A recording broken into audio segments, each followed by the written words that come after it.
Hey folks, it's now time to do some soil sampling, and what I'm going to do is follow the instructions from my county extension service. I went down to their office, which is maybe 15-20 minutes from here in downtown Roxborough, North Carolina, and I got some sample boxes right here. I got 4 of them.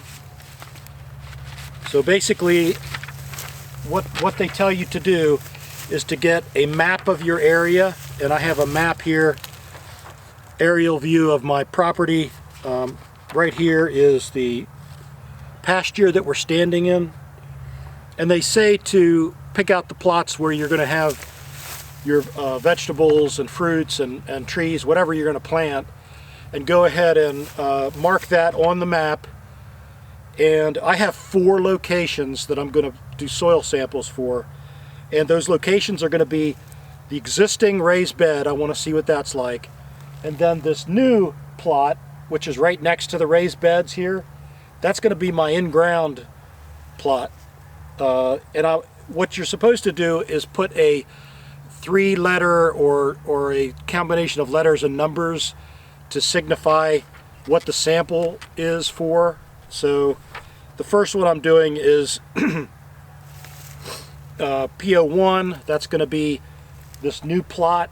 PO2 is going to be over by the fruit trees. PO3 is going to be right here where the future high tunnel is going to be. And then P4 is the raised bed. So that's kind of how I'm organizing this soil sampling. And I'll just follow the instructions and I'll take you along, and you have to take 15 to 20 samples per site. And I don't have a core sampler, it has to be stainless steel. I don't have that, but I'll just use a shovel and a entrenching tool to get my samples.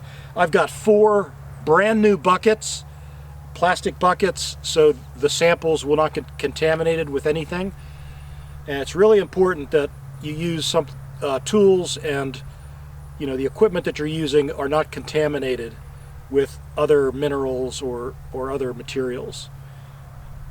For example, fertilizer or something like that. So these fields have never been touched. As long as we've lived here, it's only been mowed for the last 10 years that I know of. So this is all pretty much, fallow soil. So we'll see what they come up with.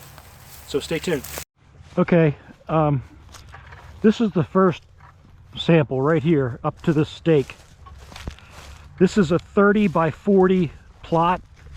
I don't know if you can see that stake over there, but this is what it's going to be my in-ground. I may extend it later on, but for this season coming up, this is going to be my in-ground plot. It's 30 by 40. So I'll go ahead and I'll basically go 5 samples, 5 samples, 15 samples is what I'll do.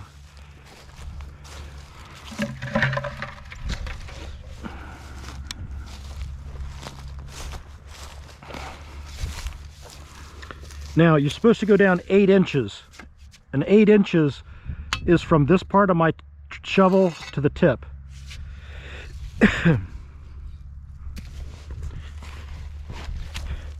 So right about there is 8 inches.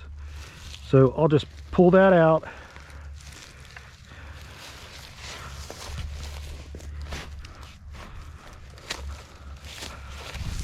And see what I can get here. That's sandy loam.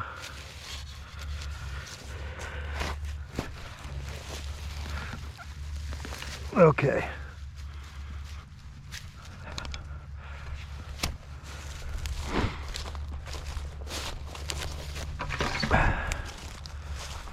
And what you do is, after you get the sample, then you're supposed to mix it all together.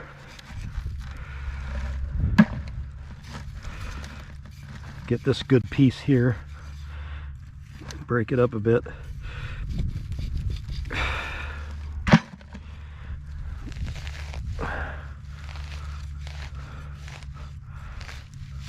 get one that's close to the surface. Oops.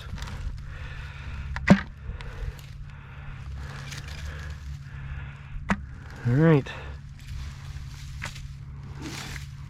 Okay, that's the one hole.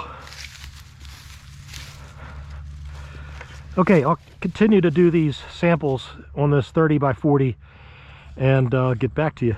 My first sample, and go ahead and mix that up good.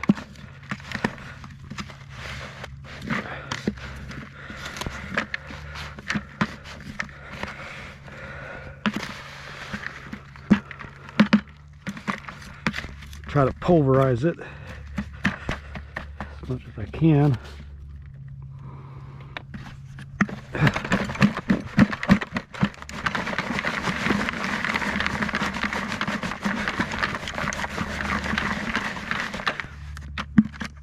All right, and then let's see here.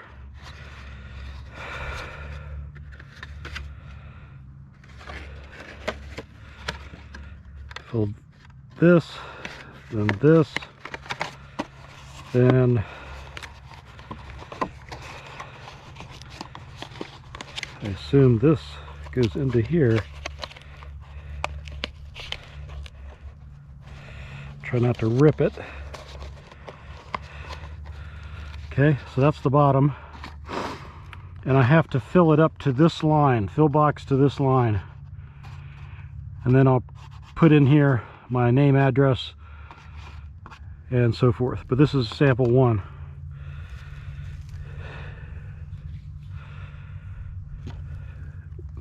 One thing of note, whenever I was digging, there's lots of worms, so that's good. Means the soil must be somewhat healthy here.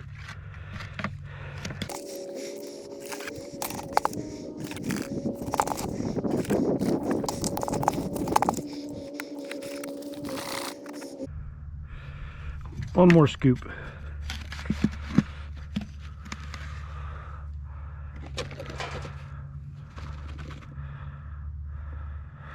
Maybe one more.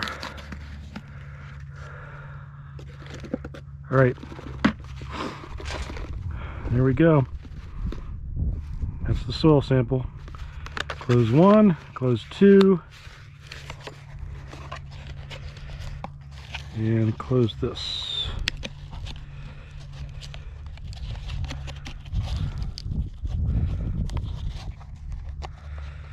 All right, sample number 1. Stay tuned.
Okay, I've got my 4 samples.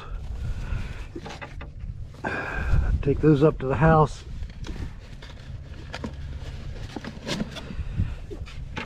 And then I'll fill out the paperwork and go to the office and then send them in. All right, I think I have enough daylight that I can finish a couple more of these frames, so that's what I'll do now.